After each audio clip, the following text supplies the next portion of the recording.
அஸ்ஸலாமு அலைக்கும் வரஹ்மத்துல்லாஹி வபரகாத்துஹு. அல்ஹம்துலில்லாஹி ரப்பில் ஆலமீன்.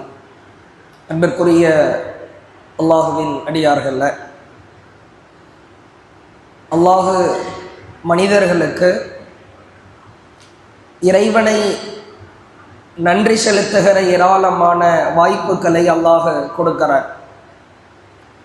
இந்த வாய்ப்புகளில் மிக உச்சபட்சமானது அன்றாடம் இறைவனை நினைத்து பார்க்கிற திக்ருகள், அதுக்காறுகள் என்று சொல்லப்படும்.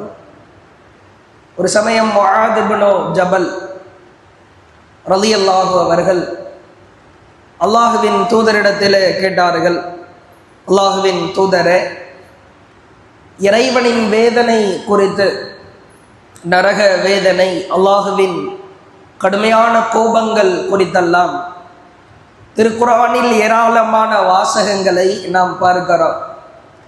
அல்லாஹுவின் வேதனையிலிருந்து ஒருவர் தப்பிக்க வேண்டுமானால் அவர் என்ன செய்ய வேண்டும் என்று முஆத் இப்னு ஜபல் அவர்கள் அல்லாஹுவின் தூதரிடத்தில் கேட்கிறார்கள்.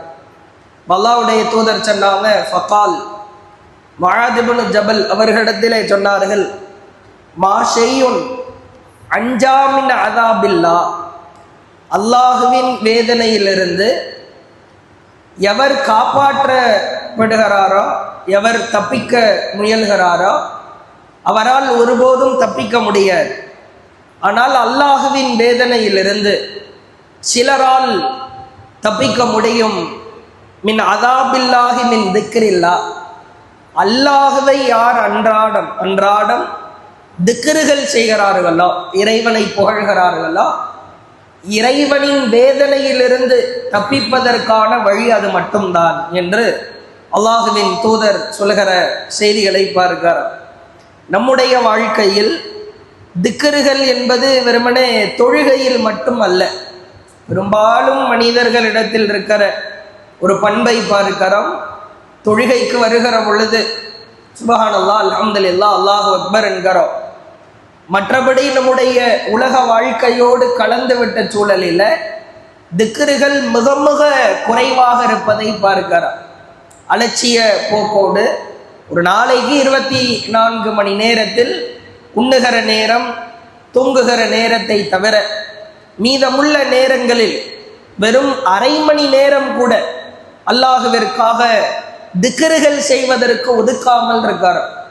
ஒருவன் இறைவனின் வேதனையிலிருந்து தப்பிக்க வேண்டுமானால் கண்டிப்பாக திக்ருகள் செய்தாக வேண்டும். முஸ்னத் அஹ்மத், அதே போன்ற நசாயி போன்ற நபிமொழி தொகுப்பிலே பார்க்கிறார். அல்லாஹுவின் தூதர் சொல்லுகிறார்கள், பஹ் பஹ், ஆஹா ஆஹா, மா அஸ்கலஹுன்ன ஃபில் மீசான், மீசான் தராசில் இந்த வார்த்தைகளின் கனம்தான் என்ன. ரசூலுல்லாஹ் வந்து நின்று கொண்டு நபித்தோழர்களிடத்திலே சொன்னாரு. பஹ் பஹ் அப்படின்னா ஆஹா ஆஹான்னு அர்த்தம். ரசூலுல்லாஹ் ஆச்சரியத்தின் உச்சத்தில் சொல்றாங்க, மா அஸ்கலஹுன்ன ஃபில் மீசான், மீசான் தராசில் இந்த வார்த்தைகளின் கனம்தான் என்ன அப்படின்னு சொல்லிட்டு ஒரு 5 விஷயத்தை சொல்றாங்க. லா இலாஹா இல்லல்லாஹ் முதலாவது வார்த்தை, சுப்ஹானல்லாஹ் இரண்டாவது வார்த்தை, வல்ஹம்துலில்லாஹ் மூன்றாவது வார்த்தை, வல்லாஹு அக்பர் அல்லாஹு அக்பர் நான்காவது வார்த்தை, ஐந்தாவது சொன்னார்கள், வல் அப்து சாலிஹு யுதவஃபா லில் முஸ்லிம், ஒரு முஸ்லிமான அடியாருக்கு அல்லாஹ் குழந்தையை கொடுத்து அந்த குழந்தையை உடனே அல்லாஹ் பறித்து விட்டால், அந்த குழந்தையின் ரூஹை எடுத்து விட்டால் அதனால் அவர் பொறுத்து கொள்வார் என்று சொன்னால், இந்த பொறுமையை கூட மீசான் தராசில் அல்லாஹ் எடை போட்டு பார்ப்பார். பிறந்த உடனே குழந்தை இறந்துருது, அல்லது சின்ன வயசிலேயே வளரும் பருவத்திலேயே இறந்து விடுகிறது, இதெல்லாம் தாங்கவே முடியாது. ஒரு பெற்றோர் உயிரோடு வாழ்ந்து கொண்டிருக்கிற பொழுது ஒரு பிள்ளையின் மரணத்தை ஏற்க இயல. இதுக்கு நீ பொறுமை காத்தால் இதை மீசான் தராசில் எடை போட்டு நெருக்கப்படும் என்று அல்லாஹுவின் தூதர் 5 விஷயத்தை சொன்னார். எவ்வளவு கனம் மீசான் தராசில இந்த வார்த்தைகளுக்கு அல்லாஹ் கொடுக்கிற கனம்தான் என்ன. லா இலாஹா இல்லல்லாஹ், சுப்ஹானல்லாஹ், அதே போன்று அல்ஹம்துலில்லாஹ், அல்லாஹு அக்பர். ஐந்தாவதா பல பேர் வாழ்க்கையில் ரொம்ப அரிதாய் நடக்கிற காரியம், குழந்தையை கொடுத்து அந்த குழந்தையினுடைய உயிரை அல்லாஹ் பறித்து விடுகிற பொழுது அதற்காக பொறுமை காத்தால் மீசான் தராசில் அல்லாஹ் எடை போடுவான்.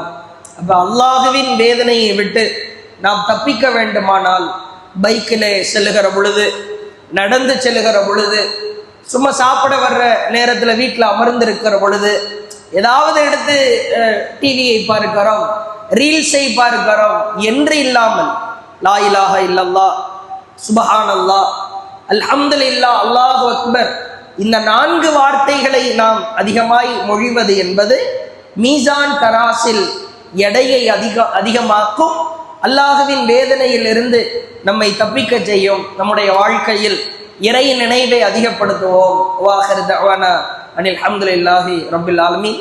அஸ்ஸலாமு அலைக்கும் வரஹ்மத்துல்லாஹி வபரகாத்துஹு.